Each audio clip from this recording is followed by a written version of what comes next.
All right, I am here with Debbie Levitt. How's it going today? All right. How about you? I'm doing pretty good.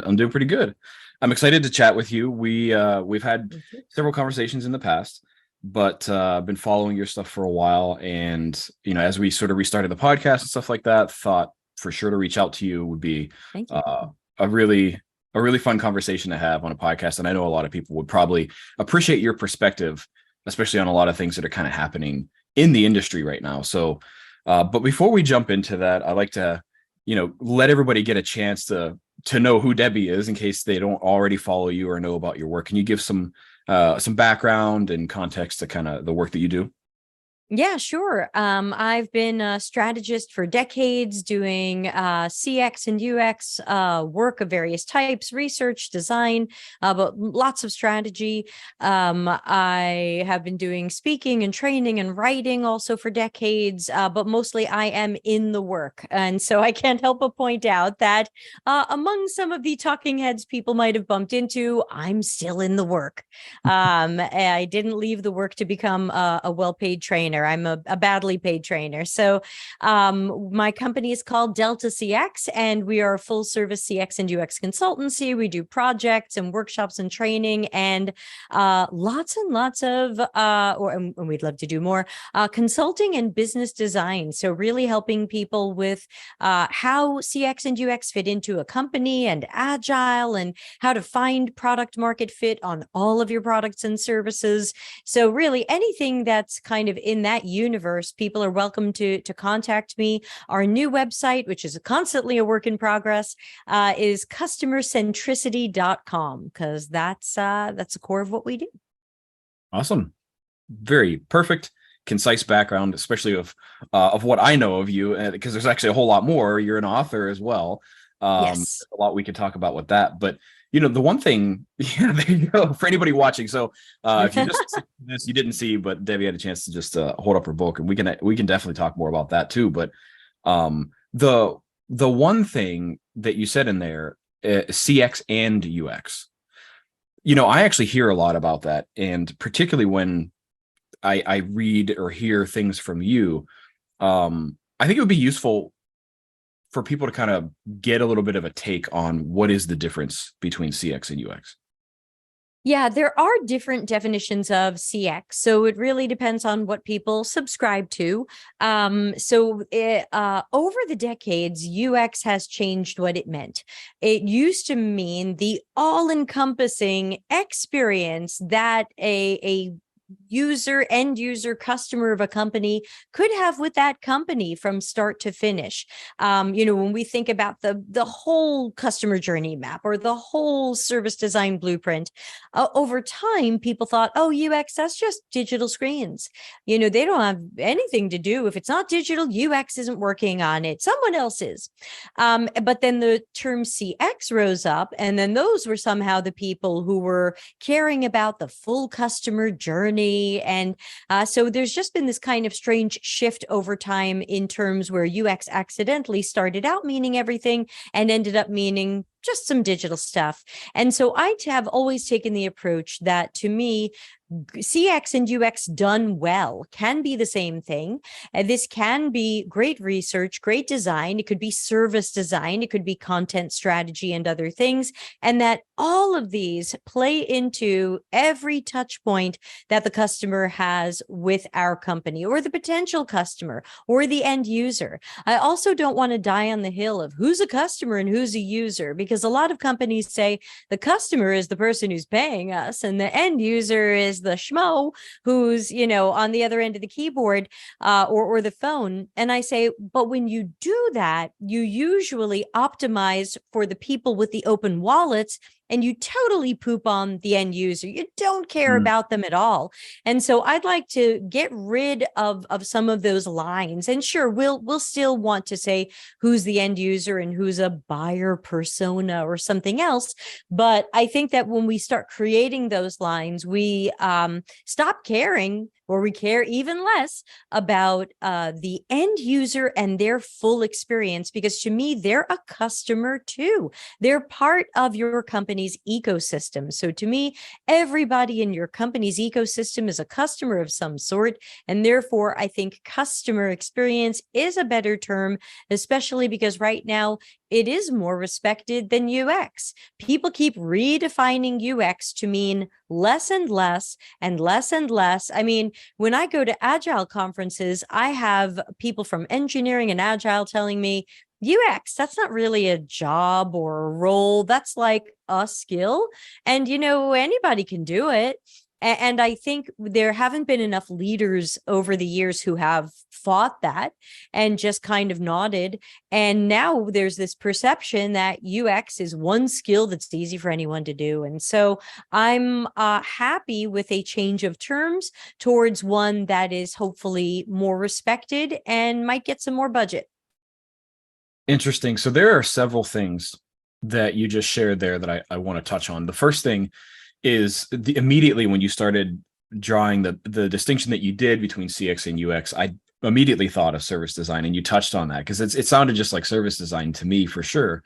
And I mean, maybe I'm showing a bit of my age and where I'm probably older than you. Thanks a lot. Yeah, but I mean, whatever it is so we're showing our age, but just kind of like how we grew up in UX, right? Because it was the same thing for sure, where to me, UX, the experience of it was everything.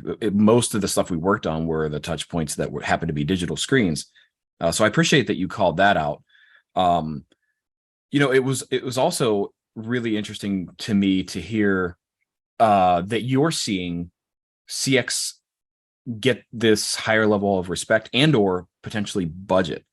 So that was interesting that I want to dig into as well. But then the last point also very much surprised me, where you're seeing, it sounds like you're seeing a lot of folks that are looking at UX as a skill, like I know JavaScript or I know Figma, rather than an actual practice. Yeah, for sure.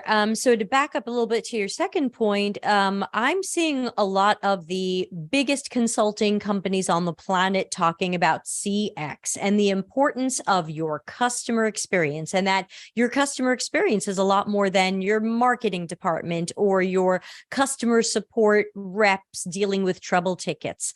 And all those big companies are out there. And of course, they found a way to somehow monetize that and run a webinar and whatever.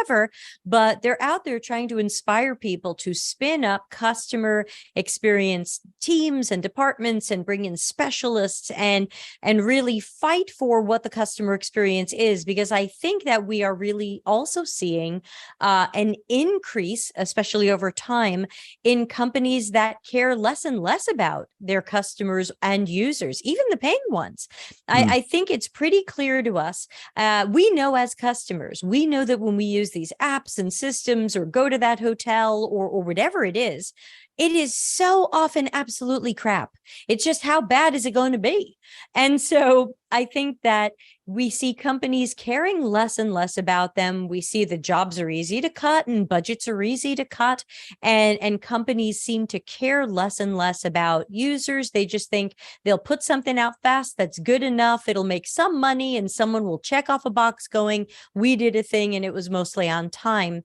So I think that's why these big consulting companies, who are usually called in to fix companies' problems and hemorrhages, are saying, get yourself a CX team and department. Get yourself experts who really know how to strategize and plan and prioritize everything that's going to touch the customer, not just the reps they're going to deal with when this sucks, not just the marketing that might give people some awareness of a thing, but really the people who are creating the thing so that there's something great to sell.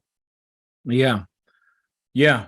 So I think that there are some people who might hear the term customer experience, certainly outside of sort of our world, our industry, and they might think it's exactly what you said. It's the person you call when you're pissed off about something, right? And what we're really talking about is it is the experience of interacting with this other entity, likely a company that you're exchanging money for services or product, whatever the case may be, right?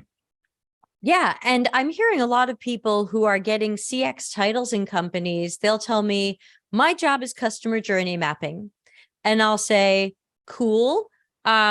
where are you getting the information that goes into the customer journey map? Because I know the best place is observational research, and the second best place will be interview research.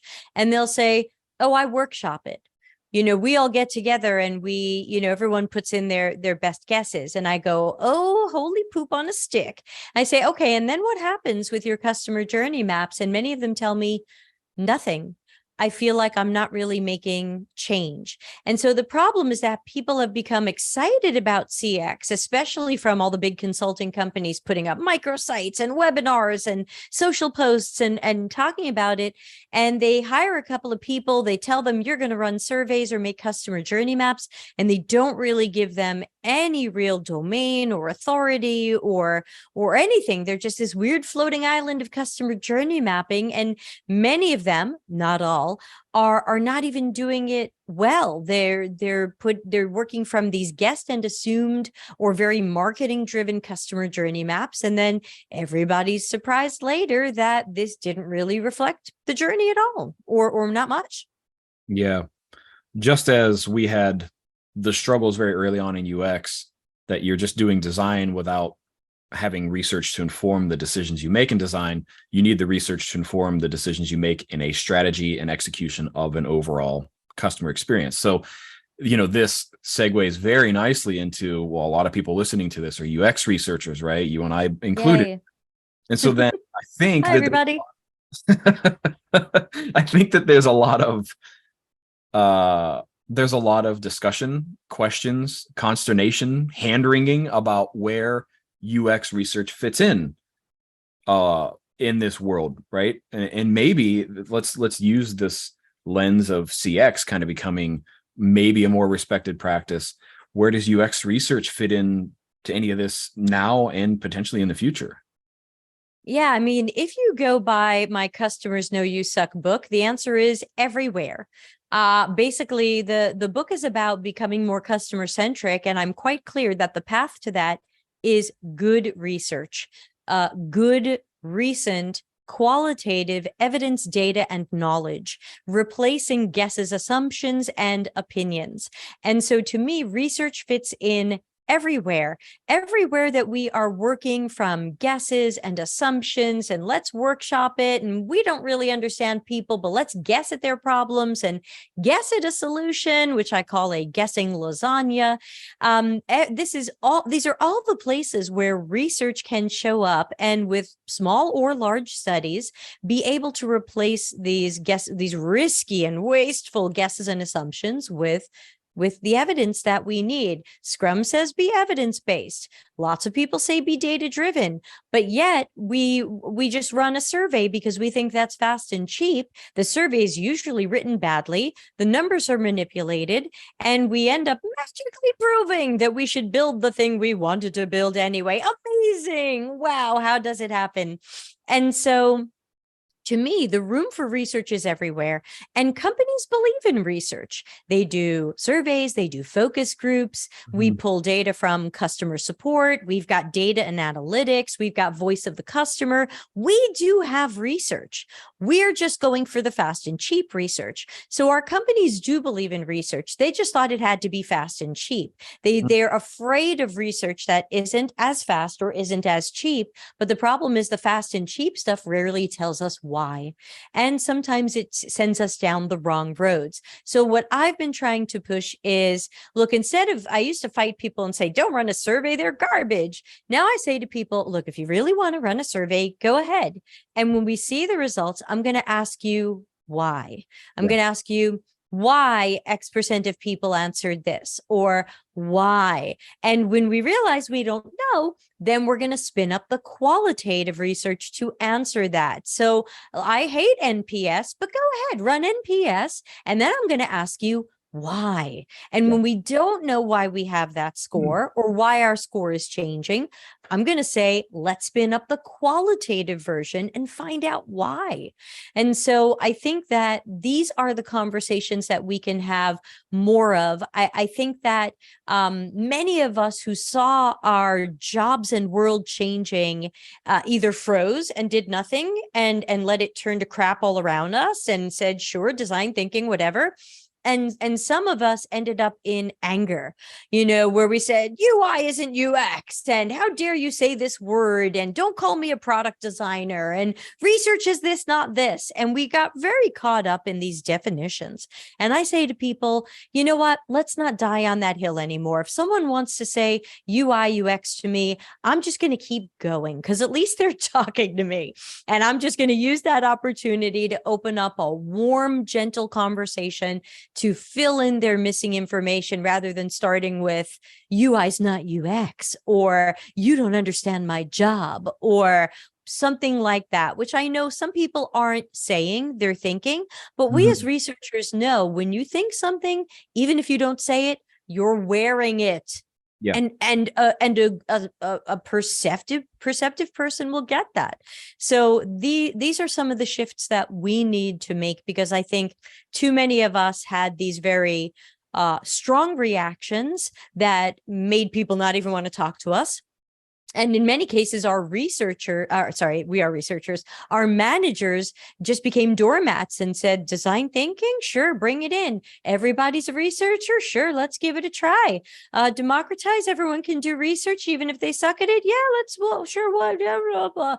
That's got to be better than nothing, right? And I'm looking for everybody to, I don't know, get more mobilized,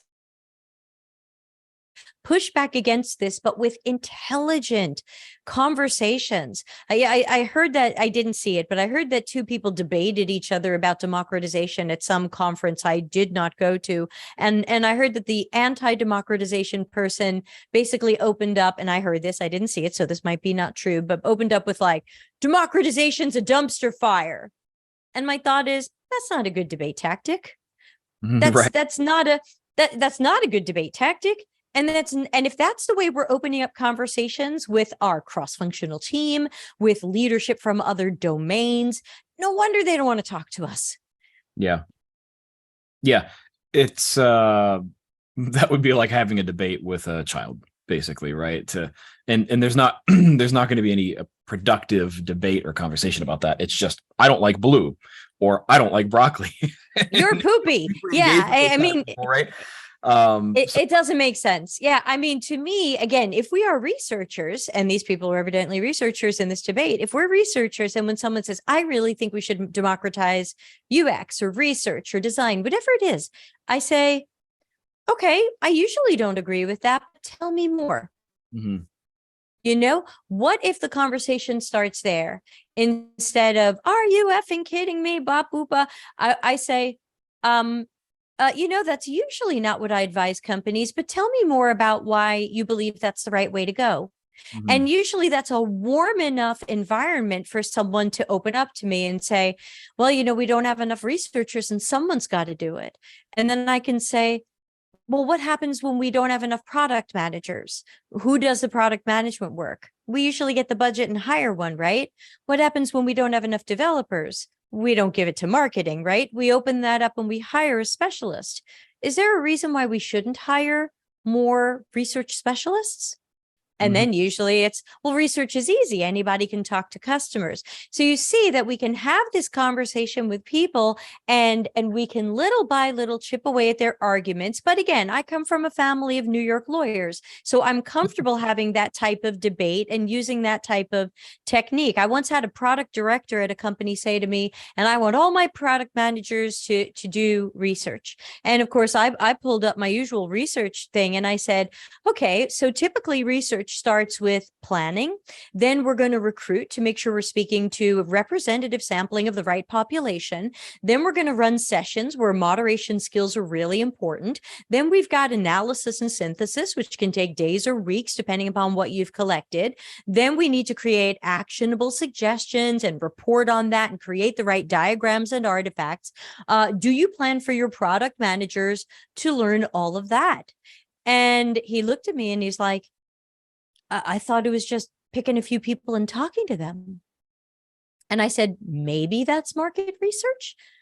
Maybe not, but it's definitely not what we do. And then he was like, oh yeah, they don't have time for all that. And they're probably not good at it. And I was like, Cool, let's dive in deeper. And so, to me, that's my style and my technique. My style and technique is especially if I'm in a difficult conversation with someone, how quickly can I get them in a logical corner where it's hard to disagree with me? Mm-hmm. Yeah, well, the one thing I think is really useful for folks to hear, regardless of your position or your approach to having these conversations, is don't die on a hill that isn't worth dying on. I share a personal story back when I was working at a consultancy. We had a very, very large client. It was easily the biggest UX research project the company had ever had. And I was assigned to it, and I was only there like a handful of weeks, so there's a lot of pressure on me. We go downtown into this person's office. This is the new CTO. So there's a lot of pressure on this person too, because they just got hired to basically help turn their flagship product around, which they also hired us to, right? So there's just a lot of expectations on this. Normally, that early in the project, you don't get called downtown into the CTO's office to have a conversation. And so we're a little nervous about this. And this guy starts getting into it. He goes, look, the whole plan looks fine, but I don't see anywhere I'm getting my templates. Now, we didn't make mention of any templates in the proposal or scope of work. We just didn't do it. And me and the other designer I was working with on this, we're kind of sitting here listening, trying to figure out what was going on. To make a long story short, he was talking about, when do I get to see the prototype that comes out of, and when am I going to get that? He wanted, from a technology perspective, he wanted to know, when am I going to get that, page layouts that he can turn into templates in his CMS. Exactly, right? So that he can give developers and sort of replicate these pages. Right. So I've done that project. Totally. But did I spend that time in his office trying to convince him that, no, you're actually talking about a prototype? No, I said, you know what? This is when you get your templates. I didn't decide to call it something else, because just like you said, he's talking to me. He could be yelling at me. And he was definitely nervous because he thought we weren't going to be delivering what he needed most out of the project. And the reality was we did. And so, what we did? We changed it to templates in the scope of work and the project plan and everything we did moving forward with them. And it all went off without a hitch. And there's no reason to fight people about definition or language or anything like that. I don't see people doing that with cross-functional teams from marketing or engineering or product management. Yeah, absolutely. When people say to me, that's not really a mock-up, it's a this. And then I go, oh, poop on a stick again, what's the problem? If someone says wireframe or prototype or mock-up or screen or template or design, let's just roll with it. Unless they use a word that is really way out, then let's just roll with it. I had someone ask me the other day, hey, can you tell me more? And this was someone from data and analytics. And that person said, can you tell me more about UI UX research? Right. And I said, I would love to tell you about that. I said, so here's what UI is. Here's what UX is. I know you often hear them put together, but we're not necessarily researching the UI. In this case, we're going to be researching experiences and tasks and perspectives. And it's really more behavioral. It's really not so much about the appearance or the branding. And I know a lot of people think of that as the UI. So this is really more in that CX UX bucket where we care about behaviors and tasks. And he was like, oh, this is great. I never really thought of it that way. And it was a beautiful conversation. And it didn't start with, are you effing kidding me? UI UX. Yeah. So as is my job as the host of this, is I try to distill what our guests say, and I just basically turn it around in a different language that I, like through my own head filter sort of thing. For me, what I heard you just say is you met them at their level of understanding, and they then became more receptive to hearing what your opinions and your education on the topic was. Had you started by saying like, well, first of all, pal, never say UI UX. Rule 1. Yeah. Yeah, like you don't create a teaching or like informative moment by starting in a combative stance. It doesn't matter what the topic is, professional or personal, right? You don't do that. So this person Hadn't heard of that before. But you Rule go, 1, build rapport. How often do we talk about that in research, where we talk about building rapport? And then we forget to do that with our own teammates and coworkers. And I was so grateful Mr. Data and Analytics was asking me more about the type of research I was going to do on this high profile, very important project that I'm now on, that I was like, I would love to answer that question. I am so grateful you asked. yeah. Totally. I think it's a very, very important point. Again, anybody listening, doesn't matter if you're new to this game or if you've been in it for a long, long time. Maybe it acts as a reminder is, use these things as an opportunity to have a conversation.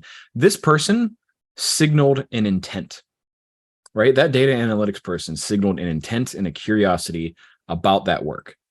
Why they did is irrelevant because they see some value in at least learning more about it, right? And this is exactly the point, is if you want to call it UI UX, of course it's not accurate. We know it's not accurate, Right. but that isn't the salient point to this, right? What is to say, yeah, I'll tell you exactly how I do UI and UX. You want an awesome design that's easy to use. I can definitely do that. The way I can do that is I have to go and learn what people's expectations, pain points, behavior are in order to make those decisions. Oh, I didn't know you did that. Cool. Well, no problem. I can tell you about it because guess what? Yeah, right. As the person speaking, I'm the person that does that work well. So I can tell you exactly how that happens. Oh, we weren't expecting to be able to do that. Not a problem. That happens a lot. Let's talk about how we mitigate those challenges. But if you rather start from a place of going like, well, you got it all wrong, you throw your hands up and you say, they don't get it. They don't value it. That's not true. Number one, I've always said this for a very, very long time. Engineers do not expect anybody else in the organization to know how to code. We should not expect other people to know how to do UX or research. It's not their job. It's our job. Right? So don't expect them to value your craft the way you do, or else they'd be in the field. Help them understand how what you do is valuable to them, because it is. And when they're asking you these questions, it's because they think that might be valuable, but you're the one. They're basically asking you to convince them. And if you start by saying, well, you called it the wrong thing, you've gone ice cold immediately. And I also sometimes see in articles that I don't fully agree with, where they will say, don't use lingo. And I go, well, you know what? Every domain has lingo. And it doesn't make sense for us to act as if we have no terms. What are we going to do? Just reduce everything to the simplest nouns we can think of? We have terms. We say personas. We say so I make sure that as I'm speaking to someone who seems interested or is listening, I can also say, and we do this for this reason, and we call it generative research because it generates information about our target audiences, mostly behavioral and task-based. We call this evaluative research because it evaluates, so I want them to understand the lingo. I don't think we have a mountain of lingo, but we definitely have some terms that, while they are normal English words, they may not be terms people are familiar with. So I just try to find really good ways to define them. And if they forget later what's generative and what's evaluative, that's fine. Like sometimes people say to me, are you going to QA test this prototype? And I go, yeah, absolutely. We call it usability testing or evaluative testing. And yep, that's I'll be doing that in September. So, to me, sometimes people say yes, and there are definitely times I say no to people. But I think when people are trying to communicate with you, even if they get these terms wrong, roll with it. And then you can always tell them what your term is. Yeah. And to add to that, I would say, in your example, I think is actually a really good one, because you were saying, unless it's a term that could be misconstrued, or, like QA testing is real as well as usability testing. So use that as a moment to say, yes, we're going to do that. But what I do in that is X, Y, and Z. I've heard of QA testing, which is this. So just to make sure, which one are you referring to? Right. And they might say, oh, actually both, and say, well, the good news is we'll do both. I do this one. Somebody else will do the other one. And then it's not, they don't have to appreciate the craft of usability testing. You want them to appreciate the value they get out of it. It's very, very different things. Yeah, and I find that I've spent so many years writing and rewriting, and some people have read my stuff and some haven't, and that's okay. But I've managed to boil a lot of stuff down, especially since I mostly do talks at Agile, Lean, and engineering conferences. And Mm. so I've had to come up with short and memorable and catchy things that help non-UX people, mostly from the engineering side, understand what we do. So like I'll say usability testing. It's the QA of UX.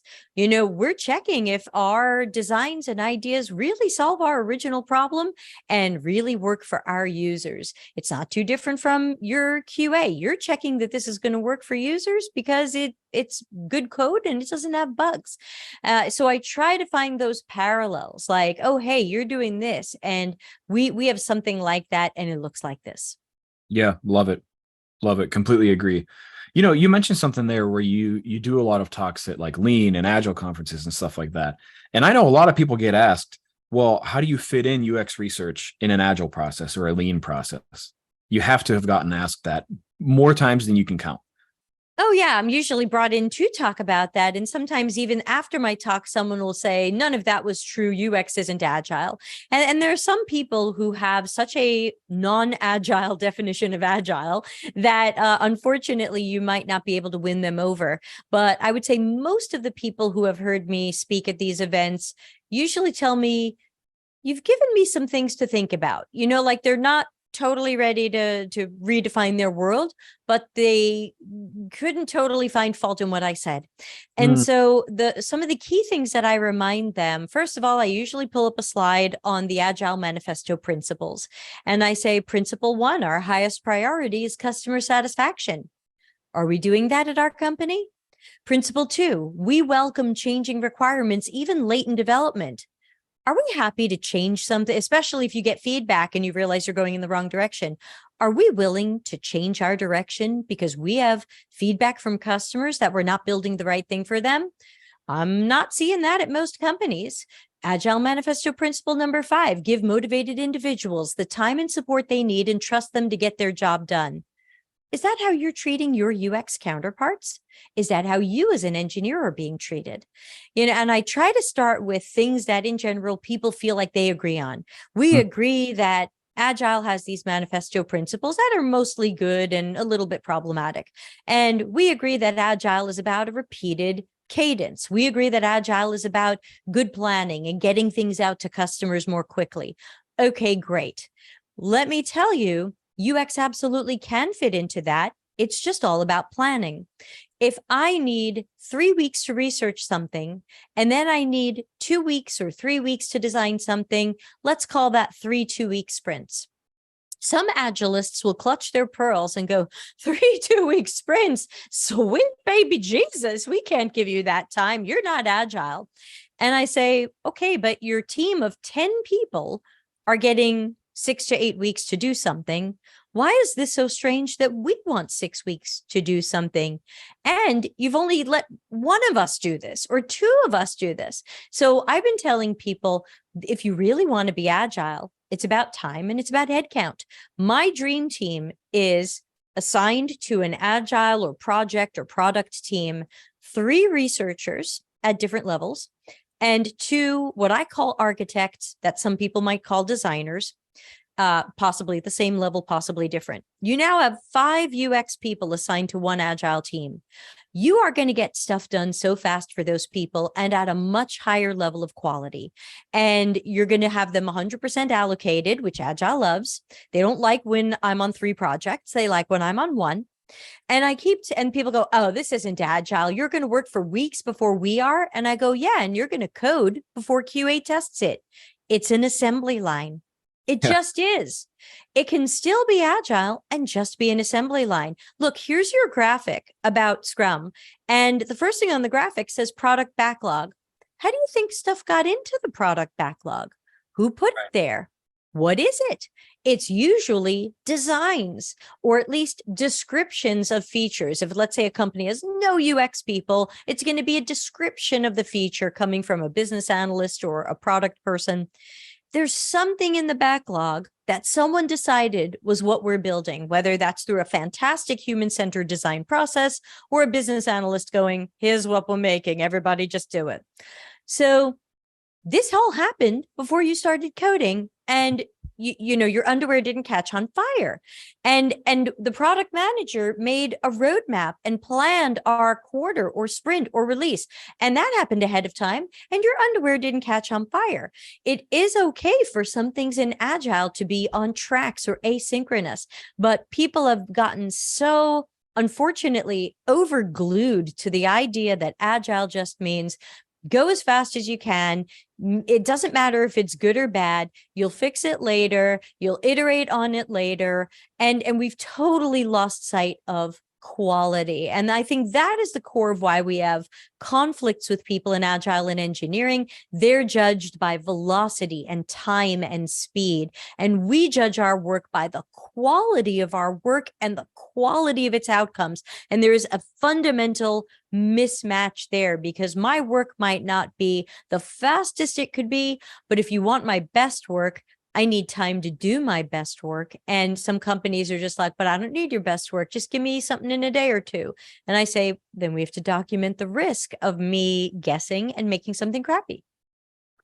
Yeah, this is really interesting because it sounds to me like you're talking about the conflict between delivery, which is efficiency, and quality, which, you know, takes more time. It isn't about how quickly it can happen or how on time it is necessarily. Not to say that those two things are diametrically opposed. But it does also remind me of the old saying, measure twice, cut once, you know, where I think a lot of people are just interested in cutting. And if we screwed it up, well, then we'll buff out the edges later, or we'll just cut again and again and again and again. Well, that takes time, and there's waste, and there's a lot of sort of long tail ramifications to that, which I think is what you're alluding to specifically. Yeah. And, you know, really, it sounds to me like your response to these folks is to say, you can use UX research, you know, UX CX process to define these sprints so that you're cutting once, so that they are as efficient as they can possibly be. And again, if you want it more efficient, you have to put more people on it. If you're just going to put 1/3 of Debbie, because she's spread across 3 projects, if you're going to put 1/3 of Debbie on a project, especially that's mission critical, and then I say, hey, I'm going to need forever to do this because I'm split across 3 projects, people yell at me, you're not agile, when they should be yelling, where's the budget to get Debbie on our project 100% and get her 2 assistants? Yeah, I mean, the fact of the matter is, I think everybody gets this anxiety that we I think everybody wants to do things faster, more effectively, at the same level of quality, ideally with the same amount of resources. And I've got a graphic that I show for this, and I say, look, it's a triangle that we have to balance. We have to balance the customers' or users' needs and the research we've done to understand those with how fast we want to be, but also with the idea of being lean, recognizing and cutting risk and waste, because so many companies are just in cycles of fast guesses. And these fast guesses are usually cycles of mediocrity. And they go, well, we were fast. And I go, yeah, but which ones do your customers prefer? When's the last time you got a 1-star app review because you didn't release it fast enough? But you will get a 1-star app review because it was garbage or not what they needed or broken or difficult to use. Most of our customers don't have a sense of how fast we are. These are internal things that we worry about, but our customers are like, oh, it's out now and it's changed, it's improved. Hey, this is what I need. It just works. This is great. But we don't think about that. We idolize the companies that do it. People idolize Apple and a couple of other companies who really spend the extra time and money to try to get it right the first time. I mean, Apple doesn't release something and go, you know, we're going to fix this later. It's kind of an MVP. You know, right. Apple always releases something and says, this is the second coming. This is all you need. We've read your minds. We've scanned your heart. And this is everything you could possibly need rolled up in a cotton ball that will dab you softly at night. And we go, but yet we love those experiences. And then when we get to our jobs, we go, yeah, rush out this low quality shit and pretend it's good enough and pretend we'll fix it later. Yeah. So this is a really interesting thing too, because we started talking about this earlier in the conversation where we were saying, don't force people to care about your craft when it's not the thing that's important to them, right? And we're basically now saying that with customers is don't force customers to care about speed when it's not, they care about the quality and the expectations they had of what your product or service is going to do for them. And I Nobody. think, if I can jump in, I think that what someone on the business side listening to you say that would say is, well, I don't care if customers are thinking about speed. I'm trying to beat my competitors. And I say, yeah, if you had really good generative research up front, you wouldn't be beating your competitors by a millimeter. You wouldn't be looking at what they've done and made it slightly better. You would have really understood their unmet needs and these opportunities that exist that nobody has touched. And when you release this, even if it takes you a little bit longer, you will be far ahead from your competitors. They will need to play catch up to you. And so usually people tell me, well, we have to be fast. We have to do this before the competitor or whatever. And I go, that's a made up deadline. Mm-hmm. Yeah. One of the things that I've used in that argument is when people say, but we need to launch it faster, or we need to do it like Amazon. I usually say, maybe not in the case of Amazon, because it's pretty clear that they do research, as does Apple, right? But I usually say, like, if you're simply trying to copy a competitor that you think is doing it well, you're banking on the fact that they know your customers better than you do. Can you guarantee that?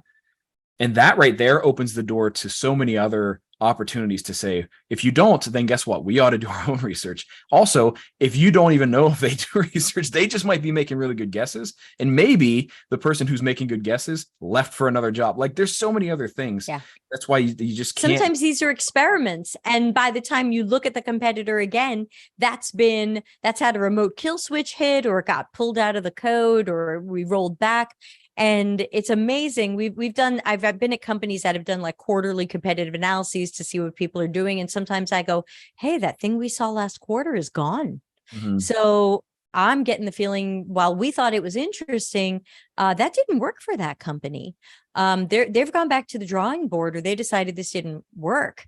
And I've had lots of fights with people at some of the jobs that I've worked at long ago, enough that I'm comfortable naming names. I once had somebody, when I worked at Sony, I had somebody say, well, just copy Apple on this. And I said, let's envision the TechCrunch or Verge headline. Sony copies Apple out of ideas officially. I said, this is ridiculous. Do you think the media is not going to notice if we copy Apple on this? Do you think no one's going to notice? And there were times at Macy's where people would say, hey, just copy eBay on this, or just copy Kohl's on this. And I would say, you do realize that we're like Forbes 130 and we're publicly traded, and journalists are constantly writing negative things about what a mess Macy's is. You want to give them a reason? Yeah, there's a lot that goes into that. And I would actually like to even tug at that string, because that's useful for people to hear. But I realize we're coming up towards the end of the time. And as always, got to be respectful of that for you, because I could easily go for another hour on a few of the topics. For sure. But, one of the things that I like to do to close out each episode is I usually ask our guests, if I got temporary amnesia and somebody came along and said, hey, Debbie, what was that podcast all about? How would you summarize it for folks? I would probably summarize it as a snaky path through researcher empowerment. That we really looked at a lot of different things that have been disempowering researchers, where we've disempowered ourselves, where we've picked the wrong battles, and some things that we can focus on to be more empowered and to try to represent ourselves better, especially when we have coworkers who still don't get what we do and think that UX is a single skill called UX and anybody can do it. And we just have to remind them anybody can do it, but most people don't do it well. Does this company want it done, or does this company want it done well? Love that, because that's true of anything. I love that. All right. Before we jump off, I know people are probably going to wonder, hey, how can I find out more about your book or learn more about the work that you do, or maybe even ask you questions? How can folks get in touch with you? How do people find out about you, learn more about what you do? Yeah, sure. Thanks for asking. And thanks so much for having me on. Our website, work in progress, is customercentricity.com. We also have a YouTube channel. We have a new one. It's called Customer Experience Customer Centricity. And we're looking less at the craft of UX, which we really did on our Delta CX YouTube channel, and more at that full arc, the product strategy, the business strategy, all of the things that go into customer experience. So we've got a lot more varied stuff there. I'm pretty active on LinkedIn. I just usually don't connect with a lot of people. If you want to connect, please send a message why. Otherwise, I usually don't connect. Please don't take it personally if I don't connect. Let me see what else. We just started a Patreon, which I think is going to be super fun. It starts at $1 a month so you can join it at patreon.com/CXCC, which is for customer experience, customer centricity. And of course, for people who are book curious, Customers Know You Suck is available in a zillion formats. You can go to cxcc.to/CKYS, all lowercase, and you'll find Amazon links for the paper version, the Kindle version, the Audible version, EPUB and PDF that I sell directly, signed copies that I sell directly, and now on the new YouTube channel, I've put up the full audiobook completely free. So if you didn't like Audible's price for it, neither did I, and I had no control over it. So it's now on our YouTube channel completely free. If you can stand listening to me read this book for 16 and a half hours, please do. That's fantastic. And the good news is, if you're listening to this, you don't have to remember all that stuff. We're going to have links in the blog post that accompanies the podcast where we host it. Of course, you can be listening to this elsewhere, but go ahead and head to our blog. We'll have links to all that stuff where you can find Debbie and all of the goodies that were mentioned. So yeah, really appreciate you taking the time. Love the chat, and wishing you best of luck with everything else that you're working on and the Work in Progress website. Debbie, thanks so much for coming on and chatting. Thank you, Zach. And thanks to everybody who's listening. Hope to hear from you soon. All right, everybody. We'll see you next time.